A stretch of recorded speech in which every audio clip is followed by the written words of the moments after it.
Esta es una charla muy interesante porque tenemos a tres escritores, a tres creadores centroamericanos y a una española. Y el tema de hoy es el exilio o escribir desde fuera. Con nosotros está Claudia Neira, que ya la conocen muchos de ustedes.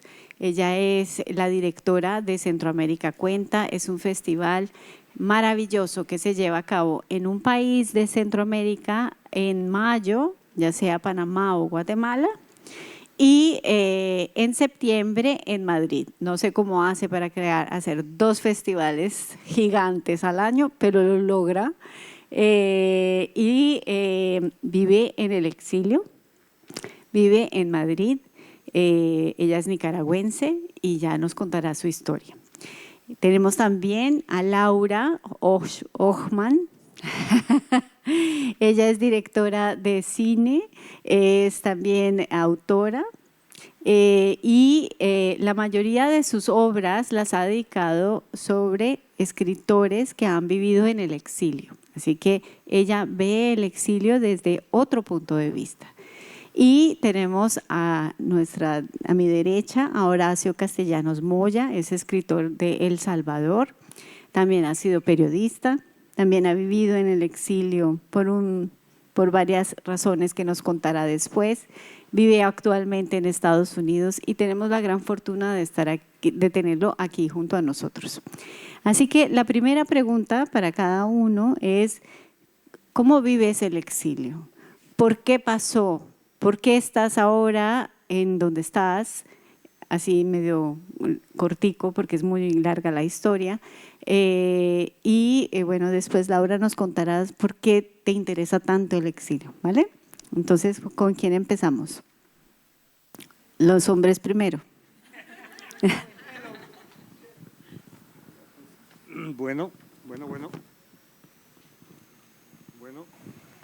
Ok. Bueno.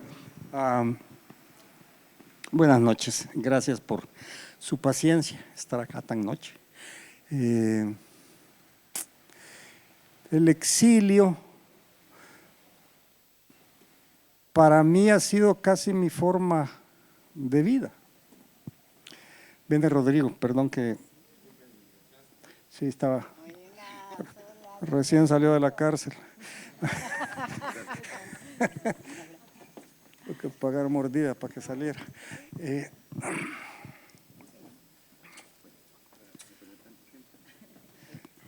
Entonces, la primera vez que yo salí del exilio fue en el 80 en El Salvador. Viví 10 años fuera durante la Guerra Civil. Tenía yo 22 años cuando salí. Regresé a El Salvador, viví 7 años y volví a salir porque publiqué un libro que es el que está en griego que causó reacciones controvertidas y amenazas. Pues sí, en El Salvador no se bromea, cuando uno quiere matar a alguien lo mata, no es algo que uno se debe tomar a broma, y recibí amenazas y me fui y ya no volví a regresar. Pero entonces, para mí el exilio es mi vida, en buena medida. Por distintos motivos y en distintos países, y en cada país he sobrevivido de las maneras que me haya tocado. Ahora tengo una gran ventaja, y la gran ventaja es que aprendí a vivir en el exilio muy joven. Es distinto salir al exilio cuando uno tiene 22, 23 años que salir cuando uno tiene 55, 60, 80 años. Rehacer la vida es muy difícil, entonces yo en el exilio aprendí a rehacer mi vida en distintas condiciones. Y tengo otra ventaja, que pertenezco a una clase media que me permitió pues en el exilio tener instrumentos para sobrevivir y moverme de una manera con relativa comodidad si la comparamos con las demás personas que se tienen que exiliar en Centroamérica, que muchas de ellas tienen que caminar desde El Salvador hasta Estados Unidos o desde Guatemala hasta Estados Unidos en condiciones de peligro tremendas. Entonces, en ese sentido me considero afortunado y creo que el exilio me ha ayudado a ver mi lugar de origen de una forma mucho más amplia, mucho más flexible, mucho más distante y con una visión, espero que más universal de lo que sucede ahí, y no ver el hoyo desde el hoyo, ¿verdad? Sino que ver el hoyo desde un poquito más lejos, en donde se ve la profundidad del hoyo y donde se ve pues, sus dimensiones en términos de lo que es el planeta, no porque un escritor tiene la pretensión de ser planetario. Pero entonces, eso ha sido para mí el exilio, ha sido una cosa, una condición de vida. En realidad, cuando me hablan del exilio, yo digo, pero si ya no me acuerdo de cómo era la vida, cuando no era exiliado, me explico. Y entonces ahí vamos a pasar a otro problema que seguramente está en la conversación, que es sobre la identidad.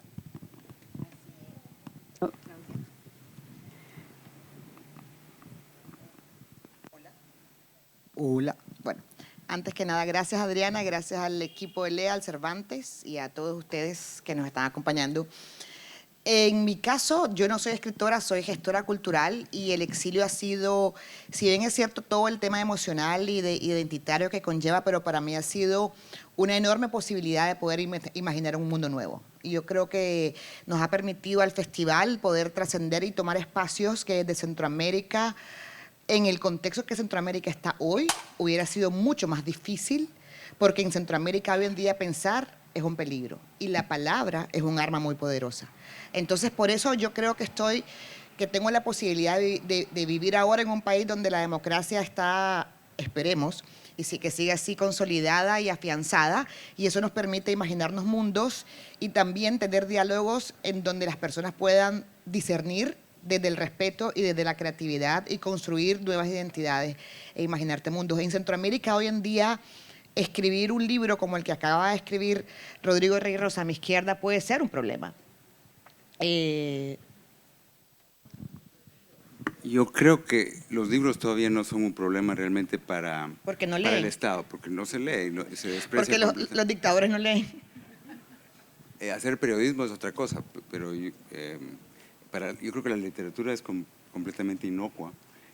Tal vez no inocua, pero sí no amenaza. Yo creo que poco a poco las ideas pueden calar y hacen reflexionar, y de hecho creo que sí, en cierta manera las ideas han cambiado el mundo, para bien o para mal, pero la literatura en un país como Guatemala, que es prácticamente analfabeto, o sea, más de la mitad de gente no puede leer y no hay ni siquiera eco. Entonces no es un peligro, yo no me siento amenazado por los libros que escribo, tal vez por alguna manifestación pública o por solidaridad con un grupo que está en la mira, eso puede.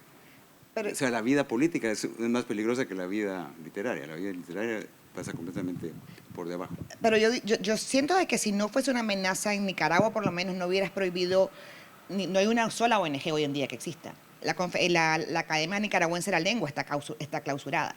La guatemalteca no existe de por sí. No, pero sí existe en Guatemala. Bueno, a ver, yo creo que hay... Sí. O sea, y me alegra que no estemos estando de acuerdo, porque yo sí creo que al menos en Nicaragua la familia Ortega Murillo sí ha tomado, o sea, no hay un solo periodista que ejerza el periodismo hoy desde Nicaragua, no hay uno solo. Las iglesias evangélicas casi no existen, no pueden haber procesiones en Semana Santa, porque una aglomeración de personas caminando en una iglesia es un riesgo. Entonces, si eso no es censura y si eso no es una sociedad que no es democrática, no sé cómo puede ser. Pero no compararía Guatemala con Nicaragua.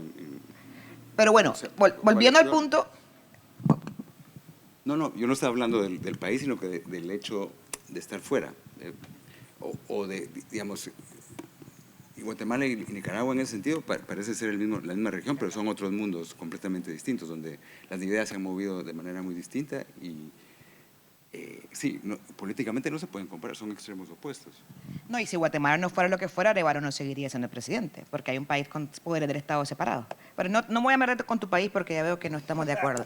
Voy a seguir con el mío y con el festival que dirijo. Entonces, pero bueno, en el caso puntual del exilio para Centroamérica, cuenta con el dolor que representa. Yo creo que ha sido una oportunidad para poder crecer, internacionalizarnos, pero no desde el dolor ni desde la victimización, sino también poder generar un espacio plural en el cual se puede hablar de una serie de temas en el cual la democracia es fundamental, pero no el único tema. Exactamente, eso era lo que yo quería preguntar, porque escribir desde fuera, ya sea exiliado o sea migrante por amor, como yo, por ejemplo, que no escribo, pero soy gestora desde un país que no es el mío, pero que ya es mío después de 26 años. O sea, ahora viene la pregunta, primero a Rodrigo, tú que has vivido tanto por fuera también, ves a Guatemala desde otro punto de vista, lo ves ahora diferente. ¿Cómo ese vivir de fuera te hace ver a tu país? Y tú escribes sobre Guatemala, además, a pesar de que vives ahora aquí en Atenas, porque ya eres ateniense como yo. No, soy meteco.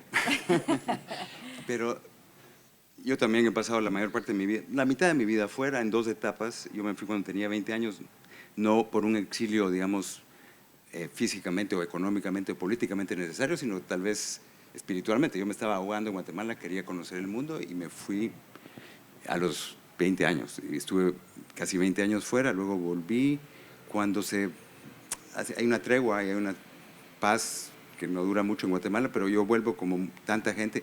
Cuando yo me fui de Guatemala no había un solo escritor que merezca el título en Guatemala trabajando, porque sí, la gente se había ido y no había había una revista, de hecho era dirigida por un policía en la universidad, un policía intelectual, pero era un lugar asfixiante si uno quería escribir.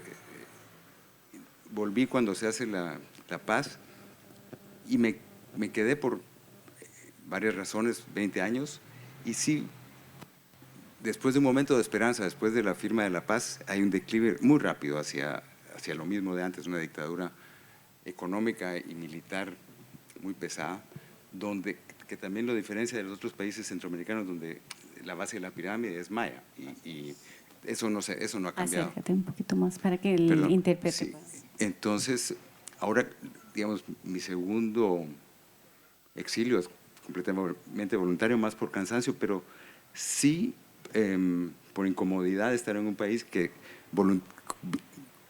casi conscientemente se ha metido otra vez en ese callejón sin salida que es, digamos, mantener el status quo a costa de todo, con represión, con una represión distinta, porque no es del signo del nicaragüense, pero sí sin oportunidades para la gente que no tiene medios, que hace que la migración sea una salida casi única. Como dice Horacio, la gente se va a pie y con unos riesgos de mucha gente muere, porque la vida es imposible en esos países de signo de izquierda o de derecha, es casi indiferente, con fracasos políticos sociales, creo yo.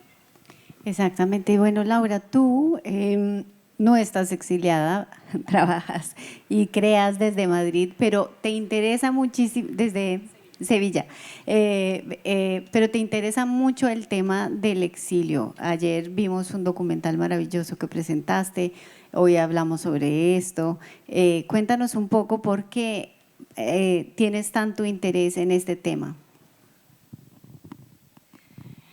Pues es algo que me han preguntado muchas veces, ¿no? ¿Por qué me interesa tanto el exilio? Cuando es verdad que prácticamente pues, todos los documentales que he escrito y dirigido tratan sobre autores que han tenido que exiliarse. Y yo misma me lo he preguntado. Realmente lo que me interesa mucho es la memoria y me interesa también explorar cómo se conforma la identidad, cómo se conforma el relato de un país, teniendo en cuenta esos silencios y esos huecos y esas cosas de las que no se hablan y esas cosas que han quedado expulsadas, ¿no? de nuestra identidad. Yo es verdad que no he vivido el exilio en primera persona, pero sí soy hija de un hombre que tuvo que exiliarse de una dictadura terrible, como fue la dictadura de Videla en Argentina. Mi tío fue uno de los primeros desaparecidos de la dictadura. Y mi padre se vino a España con 24 años. Entonces sí que he vivido en mi casa, a través de mi padre, a través de mi abuela, esa fractura, esa herida, esas cosas de las que no se hablan, ese trauma que al final queda, ¿no? Por lo tanto, preguntándome yo, bueno, ¿por qué tengo yo esta especie de obsesión, ¿no? Con la memoria, con estos vacíos, ¿no? Con estos huecos? Pues me di cuenta que sí que tenía que ver también con mi propia historia familiar y con mi identidad, ¿no? Entonces, bueno, me interesa mucho cómo la narración, cómo la cultura tiene este poder de dar existencia, ¿no? De sacar a la luz aquellas cosas de las que no se hablan, a las que muchas veces no queremos mirar o nos han hecho desconocer, como bueno, es el caso de autores como el Agustín Gómez Arcos, con el documental que pudimos ver anoche. Me interesa cómo a través de la narración de repente pues podemos crear otros relatos, podemos hacer que estas personas existan en nuestra cultura y bueno, me parece que en ese sentido la literatura, la narración es una herramienta maravillosa.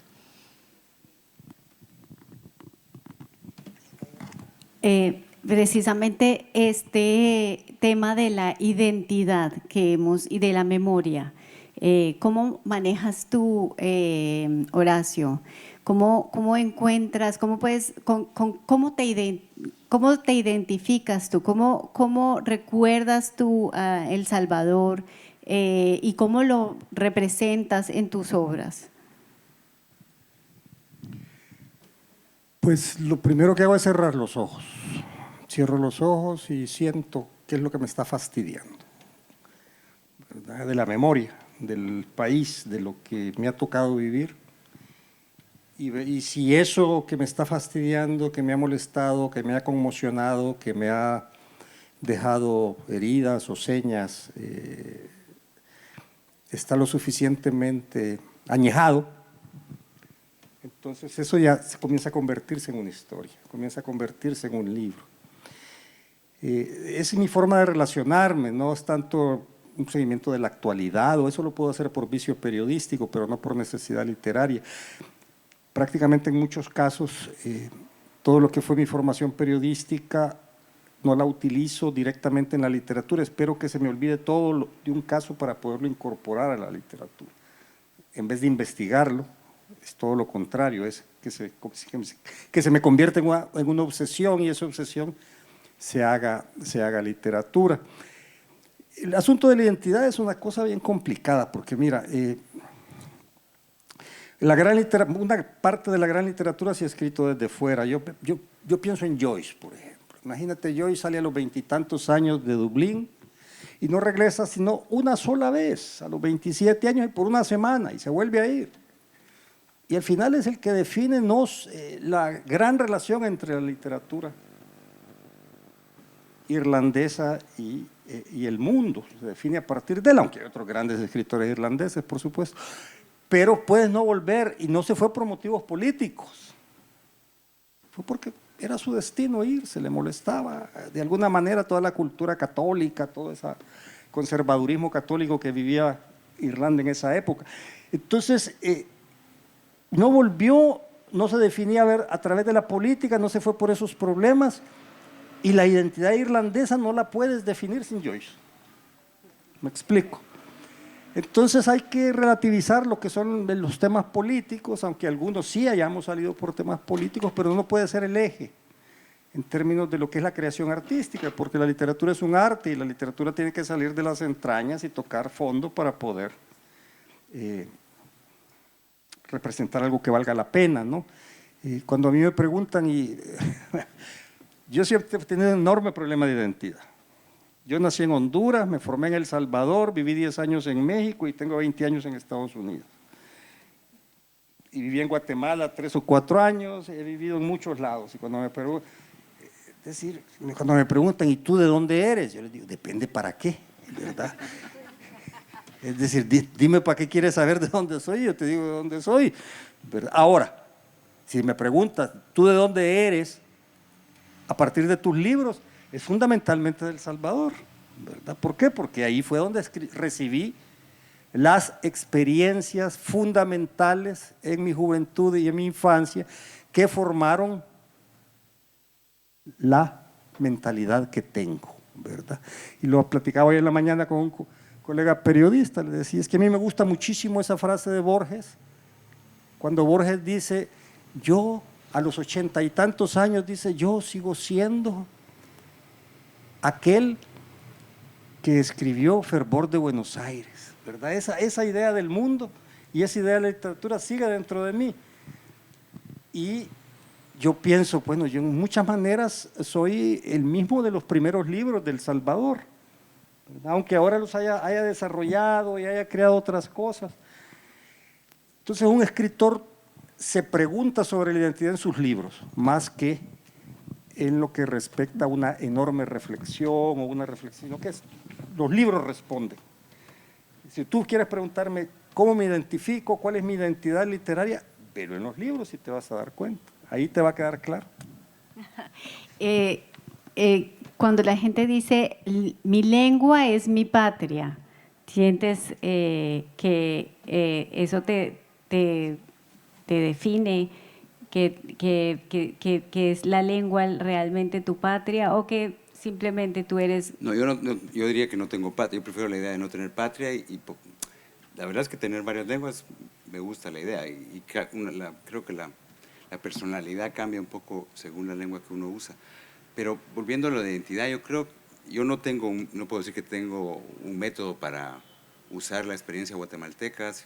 Es lo que sale, es un poco una cosa inconsciente, pero lo que creo es que uno como escritor se construye una identidad, no es algo que está hecho y se construye y se va evolucionando, degenerando o esencializando según los libros que escriba. Yo creo que eso es una cosa que siempre está en juego y que siempre puede cambiar.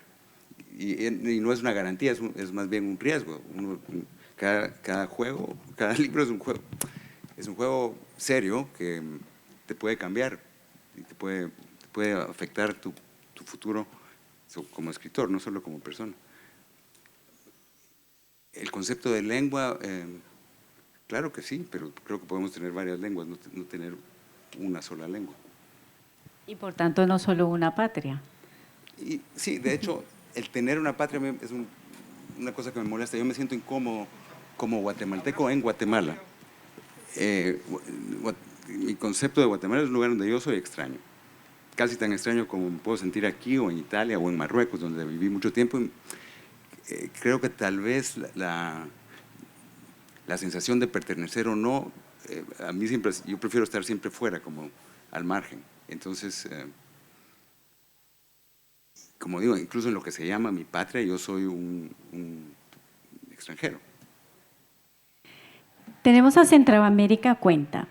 Llamamos aquí en Grecia, desafortunadamente no conocemos la literatura de muchos centroamericanos y muchas veces digo yo, pero ¿cómo no está traducido al griego todavía? ¿Cuál es Centroamérica Cuenta da énfasis a la literatura centroamericana y al diálogo de la literatura centroamericana con el resto del mundo? ¿Cómo haces cómo hacen ustedes para llevar esa literatura centroamericana al mundo para que los escuchen más? Bueno, Centroamérica Cuenta nació en Managua en el 2013 por una iniciativa de Sergio Ramírez y Ulises Juárez Polanco, que era un escritor que trabajaba con Sergio.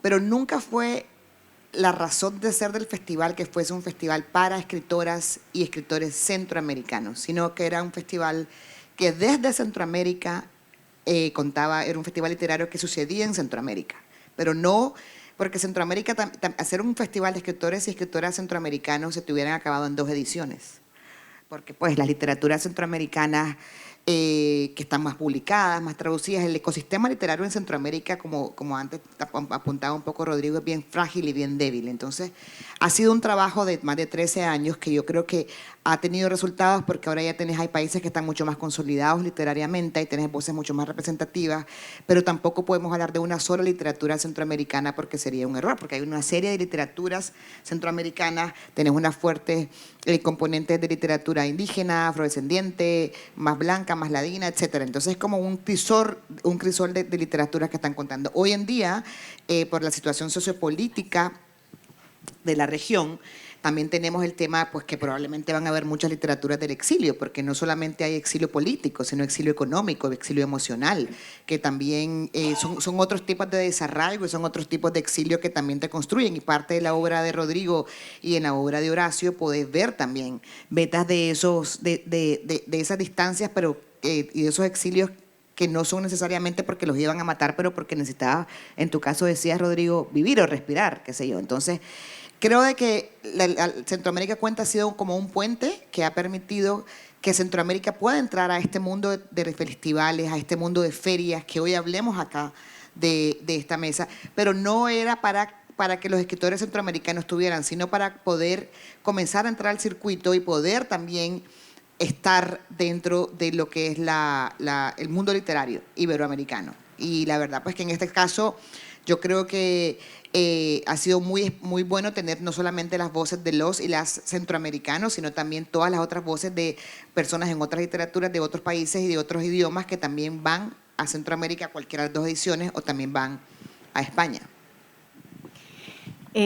Laura, volvemos a ti un momentico. ¿Cómo es el proceso de creación de estos documentales, estas películas que haces sobre estos personajes que han vivido en el exilio? ¿Cómo haces todo este proceso? Bueno, pues en mi caso empiezo con un proceso de documentación del que me encargo yo además. Y bueno, yo siempre digo que diferencio mucho, ¿no?, lo que es cine documental de un trabajo académico. No pretendo nunca hacer una tesis doctoral de ninguno de mis personajes, sino creo que el cine documental tiene que ver con una mirada subjetiva, con una creación, y entonces, bueno, para mí es importante saber en qué lugar me coloco yo a la hora de contar la historia, ¿no?, desde dónde miro. Y ese es como el primer ejercicio que tengo que hacer. Por otra parte, para mí los personajes, al final, los personajes que he tratado son una trama en la que me apoyo para poder hablar de otras cosas que me interesan, ¿no? Pues como son la memoria, como es el tema del exilio, como es, bueno, pues cómo se conforma la identidad de un país, ¿no? Bueno, el silencio y todas estas cosas. Y bueno, pues a partir de ahí escribo el guión. Yo comentaba esta tarde, ¿no?, que el guión del cine documental es un trabajo bastante invisibilizado, porque se tiende a pensar que uno en el cine documental pues coge una cámara y va un poco a la aventura a grabar, y bueno, hay un tipo de cine documental que efectivamente se hace así, pero en mi caso, ¿no?, en mi caso lo trabajo desde el guión pues como si fuera una ficción, ¿no? Y sobre todo, bueno, pues sabiendo qué es lo que quiero contar. Para mí el cine documental va más de plantear preguntas que de dar certezas o de dar muchas respuestas, y lo que me interesa pues es como lanzar preguntas al aire para que la gente que vea las películas, bueno, pues pueda reflexionar sobre algunas cosas. Y hablabais antes de esta idea de patria, ¿no? Preguntabas tú si la lengua es tu patria, y yo recordaba pues una charla que tuve con Antonio Muñoz Molina sobre este tema, que me parecía interesante. Yo también esta idea de patria la rechazaba bastante, ¿no? Creía que era algo como que no tenía mucho que ver conmigo, y después me reconcilié un poco, porque recuerdo que Antonio me hizo verlo de otra forma, ¿no? Hablando de Antonio Machado por un documental que yo hice anteriormente, decía, bueno, es que esta gente eran profundamente españoles, eran profundamente patriotas. Eran gente que se preocupaba por hacer llegar la educación a las aldeas más alejadas, por cuidar la cultura, por cuidar la música, por cuidar, ¿no? Cuando hablamos de tradición, a veces nos referimos a tradiciones que son como horrendas, ¿no? Pero tradición también es defender la cultura popular, la arquitectura popular. Y bueno, me pareció interesante. Hoy en día, bueno, en España hay mucha gente que se considera muy patriota porque se dedica a poner unas banderas enormes en los balcones o lleva un montón de pulseritas, y es como yo con una idea muy excluyente de patria, además, ¿no? Como yo decido lo que es ser español y lo que no es. Y bueno, a mí me parecía interesante tratar precisamente en este último documental, bueno, pues que quizá la idea de patria o el poder reivindicar esa idea de patria con un sentido más, quizás ser patriota tenga que ver con querer que la gente con la que conviven le vaya bien, con que tengan acceso a la educación pública, a la sanidad pública, con que puedan vivir bien, ¿no? Y bueno, pues yo estoy ahí, en esa idea más de patria. Bueno, sí, esa también era otra pregunta que tenía. O sea, el exilio de Machado, de Lejárraga, es diferente al exilio de ahora. ¿Qué se ha mantenido o qué es diferente en los dos siglos? En el del siglo pasado, de este siglo. O sea, que en estos años, después de en la Guerra Civil Española y ahora, en la gente que está saliendo ahora de sus países de América Latina, ¿cuál es la diferencia y qué es lo que se mantiene? Mira, yo creo que el exilio es el exilio siempre, es decir, que lo que cambian son las condiciones históricas, pero las dificultades personales, las dificultades familiares, el desarraigo, las dificultades para insertarse en otro tipo de sociedad, en otro tipo de cultura, siempre han sido las mismas y seguirán siendo las mismas. Lo que cambia son las circunstancias históricas y las plataformas culturales de las que procede la gente que se exilia o la gente que pertenece a una literatura. Precisamente ahora que estaba en España y en la residencia de estudiantes fui a ver una exhibición de Lorca que tenían. Y la exhibición, más que de Lorca, era de todo el trabajo que hizo la familia Lorca para recuperar sus trabajos, y se que publicaran sus trabajos y se hiciera toda la difusión de su obra.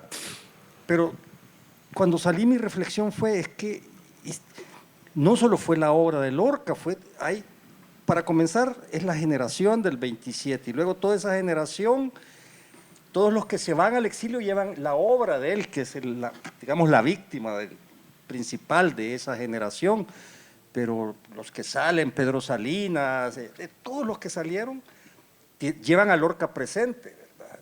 El mismo León Felipe que estaba desde antes, pero también hay una cosa de la valoración de la literatura dentro de las instituciones de una sociedad, es decir, cómo desde la familia hasta las instituciones culturales y políticas y la sociedad en su globalidad valoran el trabajo literario. Entonces, para mí, las condiciones del exilio pueden variar, pero lo que es el esfuerzo personal para enfrentar ese reto seguirá siendo el mismo y ha sido el mismo, en cuanto a que dejar tu país por la fuerza o dejar tu país porque te asfixia o dejar tu país por cualquier motivo, pero porque ya no puedes o no quieres estar ahí, significa un reto de integración en otro lado. Y eso no va a cambiar, ¿verdad? Y además es un reto de recrearse a uno mismo. ¿Ah? No, me hizo pensar lo que decía Horacio en el caso de Darío, que es un caso muy raro, porque él se vuelve universal, y no hubo una familia que tuviera que digamos, recuperar su obra, ni hacerla valer, ni repetirlo, sino que trasciende eso de una manera bien interesante, porque es un nicaragüense que cambió la manera de escribir el español en España. Entonces, que es otra ruta, ¿no? De crearse, y se inventa una identidad muy… Pero el país lo reconoce, todo el país. Es decir, bueno, Darío cuando muere lo entierran, es una caravana, es como que hubiera muerto el príncipe del país, me explico. Y no era todavía tan reconocido internacionalmente. Eso es muy interesante de Darío. Había sido reconocido como el creador del modernismo, o sea… claro que había decaído. Creo que fue a posteriori mucho de eso. Creo que en su época, incluso con lo que se cuenta es que fue creciendo su obra. Me explico que en su época muchos de sus contemporáneos no lo miraban como lo vemos nosotros ahora. Porque ya Borges lo veía como el gigante. Lo veía como el gigante, pero Borges era 20 años menor. Borges era 20 años menor, 23, 24 años menor que Darío, entonces ya había pasado una temporada, pero no, bueno, sí, pero sigue, perdón. No, porque yo creo que no, digamos, la obra de un escritor no depende de que la familia la recupere y la… Claro que lo que pasa es que en Latinoamérica eso no existe prácticamente. No hay… ningún Estado que apueste por la… Digamos, en el caso de Darío, también es una cosa popular más que estatal, no es por su… Él había caído en desgracia, muere muy mal, Darío, no muere socialmente, muere alcohólico. Pero llega a Nicaragua a morirse, sí. pues porque Estaba ya… en Guatemala antes. Pero venía de, acuérdate que se fue en barco y desembarcó de Nueva York a Guatemala y de ahí a Nicaragua. Pues yo sé porque mi tío abuelo fue el que lo embarcó y el que lo acompañó hasta Guatemala, que por temas políticos yo no pudo ir, que ya estaba exiliado mi tío abuelo en Guatemala, ya no pudo ir, llevar a Darío a morir a Nicaragua. Entonces, pues porque el tema de la política también creo que nos atraviesa de una u otra manera, pero ahora que te escuchaba, Rodrigo, ¿qué sería de Darío sin haber salido de Nicaragua? O sea, Darío viene de una ciudad pequeñita que se llama Ciudad Darío, o ahora, antes se llamaba Metapa, en la mitad de la nada. Hoy que hablábamos, que caminábamos por Atenas con Horacio hablamos un poco de la genialidad de Darío y cómo su cerebro definitivamente tiene que haber sido distinto. ¿Qué sería de Darío si no hubiera ido a El Salvador? Porque ese es su primer exilio. Y ahí hay un escritor salvadoreño, Arturo Ambrogi, que es el que le dice, usted tiene que irse lo más lejos posible. Y se fue a Chile. Y después a Argentina, ¿no? Y después a París, a España, y allá anduvo. Es como judío errante. Bueno, ya desafortunadamente estamos llegando casi al final. No sé si el público tenga alguna pregunta a nuestros maravillosos creadores. Una conversación un poco centroamericana. Hola. Buenas tardes. Bueno, yo lo digo desde el punto de vista de alguien que se tuvo que mudar, ¿no? Yo me tuve que ir de México, más que nada por motivos económicos familiares, ¿no? Entonces me mudé con toda mi familia y por suerte o por desgracia acabamos aquí. Aquí teníamos familia. Y quería preguntar más que nada porque hablamos de un exilio, ¿no? Ustedes mencionaron que no tiene que ser necesariamente me echaron de un país, simplemente me tuve que ir por diferentes motivos. Y yo creo que esta sensación de irse genera una soledad profunda a cada persona, ¿no? Y al menos yo visité México incluso el mismo año, 6 meses después, y yo ya me sentía una persona que ya no pertenecía ahí. Y me surgió la duda de si realmente tuve esa sensación de pertenencia o si yo simplemente asumí que pertenecía por haber nacido ahí. Yo había vivido fuera de Nicaragua 9 años antes mientras estudiaba en la universidad y trabajé un tiempo en Estados Unidos. Entonces yo decidí volver a Nicaragua. Pero cuando salí en el 21, yo tuve que salir en 20 minutos de mi casa y yo no decidí salir con una maleta de mano y nunca más volví a mi casa. Y nunca más he vuelto a ver a mi mamá ni he vuelto a mi país. Pero en gran medida el país que yo extraño ya no existe, porque casi todos mis amigos y mi gente se ha ido igual. Entonces hoy es un país que extrañaré los olores, he tenido que hacer mucha terapia porque yo creo que el dolor del desarraigo y tuve suerte de poder, bien que mal, escoger dónde vivir. Pero no era una decisión que yo decidí y planifiqué y económicamente la planeé y que dije, bueno, tal día me voy. Y tengo herramientas económicas, profesionales y emocionales para hacerle frente, pero yo creo que el dolor del desarraigo y asumir esto como el cambio traumático que es un tema que también se tiene que hablar más porque también mucha gente cree de que tienes que ser valiente y estás en modo superviviente, como dicen en España, para poder seguir, pero no, yo creo de que curar es parte de tener un buen arraigo y de poder volver a empezar, porque si no es muy difícil poder imaginarte un nuevo mundo cuando estás totalmente deshecho por dentro. ¿La literatura te ayuda a curar, Rodrigo? ¿Crees? ¿Escribir te ayuda a curar esos dolores Sí. o esas soledades? O exorcismo. Yo creo que sí, la literatura puede ser una especie de terapia como casi cualquier trabajo, pero curar, no sé si te llega a curar, pero sí es un alivio y es la creación de un espacio interior donde uno decide lo que pasa y sí hay una libertad que es, yo creo que una manera de curación, ¿no? El poder ejercer la libertad. Sí, esa pregunta es para cada uno de los panelistas, incluida Adriana. Si tuvieran a su yo de 18 años frente a ustedes y les contarían que van a ser exiliados de algún modo por conveniencia o por necesidad, si tuvieran a su yo de 18 años, ¿qué le dirían? ¿Qué consejos le darían? ¿Qué vivencias podrían recomendarle a su yo de 18 años o podrían evitarle ese sufrimiento? Si se tuvieran enfrente a esa edad tan joven, ¿qué se dirían a ustedes mismos? Pero que empiece alguien que sí sea exiliado, porque yo...